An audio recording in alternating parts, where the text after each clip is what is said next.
Hello everyone, welcome to competition career point.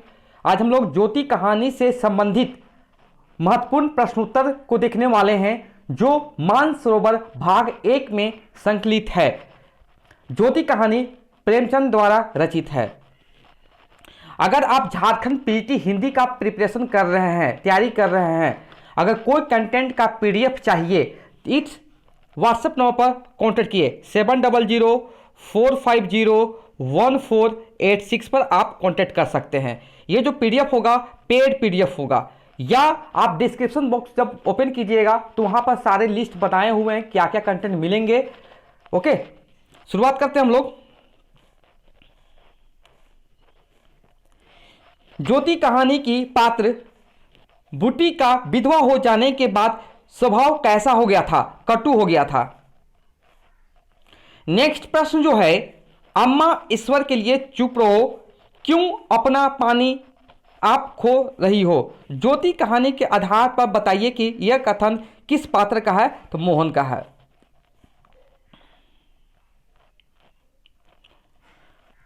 तीसरे number का प्रश्न है, मैना किस कहानी का पात्र है? तो ज्योति हो जाएगा आंसर यहां पर।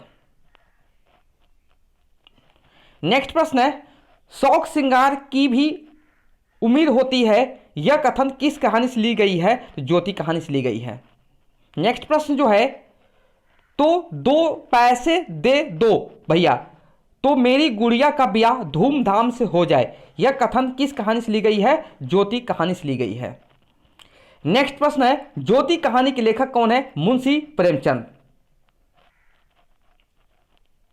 नेक्स्ट प्रश्न है, ज्योति कहानी का प्रकाशन कब हुआ? 1933। बूटी, मोहन, रुपया, धनिया, मैना और सोहन किस कहानी के पात्र हैं? तो ज्योति। ज्योति कहानी के आधार पर बूटी का बड़ा बेटा का क्या नाम था? मोहन। 11वां प्रश्न है, ज्योति कहानी के आधार पर बूटी के बेटी का क्या नाम था? मैना। नेक्स्ट प्रश्न जो है, ज्योति कहानी के आधार पर बूटी के कितने बच्चे थे? 3 बच्चे थे, 2 लड़के 1 लड़की। 2 लड़के कौन कौन थे? मोहन और सोहन, और एक जो बेटी थी उसका नाम था मैना। नेक्स्ट प्रश्न है, ज्योति कहानी के आधार पर मोहन की पत्नी या प्रेमिका का क्या नाम था? रूपा या रुपया। ज्योति कहानी के आधार पर मोहन के छोटे भाई का क्या नाम था? सोहन। अब देखते हैं ज्योति कहानी के प्रमुख पात्र कौन कौन है। पहला जो प्रमुख पात्र जो है बूटी, ये कहानी का मुख्य पात्र है। विधवा नारी रहती है, इनके 3 बच्चे हैं। मोहन, सोहन और मैना के माता जी हैं, माँ जी हैं, और रूपा के सास हैं। दूसरे प्रमुख पात्र है मोहन, बूटी का बड़ा लड़का है। सोहन और मैना का भाई है, रूपा का पति है। सोहन बूटी का दूसरा लड़का है, मोहन और मैना का भाई है। नेक्स्ट पात्र जो है मैना, बूटी की बेटी, मोहन सोहन का बहन। रूपा मोहन की पत्नी या प्रेमिका, बूटी की बहू, और सोहन और मैना की भाभी। धनिया एक पात्र है इसी में, तो बूटी की पड़ोस वाली रहती है धनिया। नेक्स्ट प्रश्न जो है, प्रेमचंद का वास्तविक नाम क्या है? धनपत राय।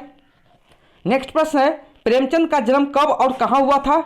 31 जुलाई 1880, लम्ही, वाराणसी, उत्तर प्रदेश। नेक्स्ट प्रश्न जो है, मानसरोवर भाग 1 कहानी संग्रह का प्रकाशन वर्ष है 1936। नेक्स्ट प्रश्न है, प्रेमचंद की समस्त कहानियां 8 भागों में किस नाम से प्रकाशित हुई है? तो मानसरोवर। नेक्स्ट प्रश्न जो है, प्रेमचंद जी की मृत्यु कब हुआ? 8 अक्टूबर 1936 ईस्वी को। नेक्स्ट प्रश्न जो है, मुंशी प्रेमचंद का प्रसिद्ध कहानी संग्रह मानसरोवर कितने भागों में संकलित है? 8 भाग में संकलित है।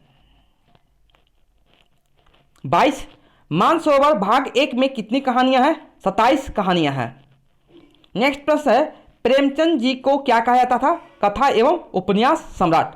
ये था आज का अंतिम प्रश्न। अब हम लोग देखेंगे ज्योति कहानी का सारांश, जिससे आपको पता चलेगा इस चैप्टर में क्या क्या कथा सर क्या है, कथा वस्तु क्या है, आपको पात्र कितने हैं, पात्र सभी के बारे में जानकारी हो जाएगा ज्योति कहानी का। अब देखते हैं, शुरुआत करते हैं। ज्योति कहानी, यह कहानी नारी मनोविज्ञान पर आधारित है। विधवा हो जाने के पश्चात वुटी के स्वभाव में अचानक कटुता आती है।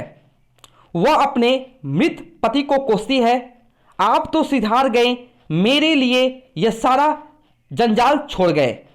जब इतनी ही जल्दी जाना था तो ब्याह ना जाने किस लिए किया। घर भुनी भांग नहीं चले थे ब्याह करने।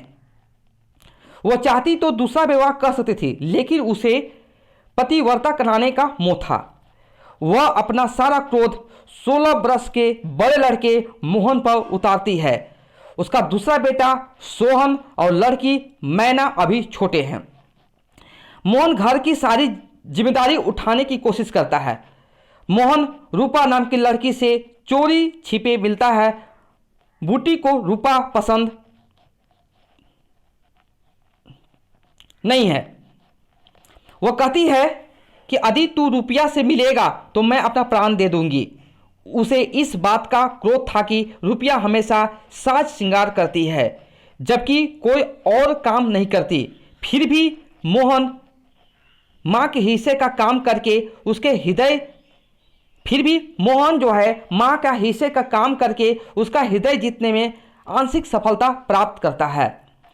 पड़ोस वाली धनिया के घर जब बूटी जाती है तो रुपया के बारे में उसे पता चलता है कि रुपया केवल रंग बिरंगी तितली ही नहीं, वो घर का सारा काम भी खुशी से करती है, यहाँ तक कि रुपया उसके बच्चे का भी देखभाल करती है। अतः वहीं पर रुपया के मुंह से अपनी प्रशंसा के चंद शब्द सुनकर उसका मन परिवर्तन हो जाता है। परिणाम स्वरूप मोहन और रुपया की शादी करने के लिए वह राजी हो जाती है। इस चरित्र प्रधान कहानी में प्रेमचंद ने विधवा समस्या को उजागर किया है। पतिव्रता के मोह में पड़कर और समाज के आदर का पात्र बनने की लालसा में विधवा पुनर्विवाह के विचार को दूर रखती है। वह परिवार के मंगल प्रसंगों पर हिस्सा नहीं ले सकती है, साथ ही अपना कोई अस्तित्व भी नहीं रखती है। उसका जीवन एक साफ बन जाता है। ओके, ये थे ज्योति कहानी का सारांश। आप लोग को ये कंटेंट कैसा लगा कमेंट सेक्शन में रिप्लाई कीजिएगा। Thank you so much for watching my video.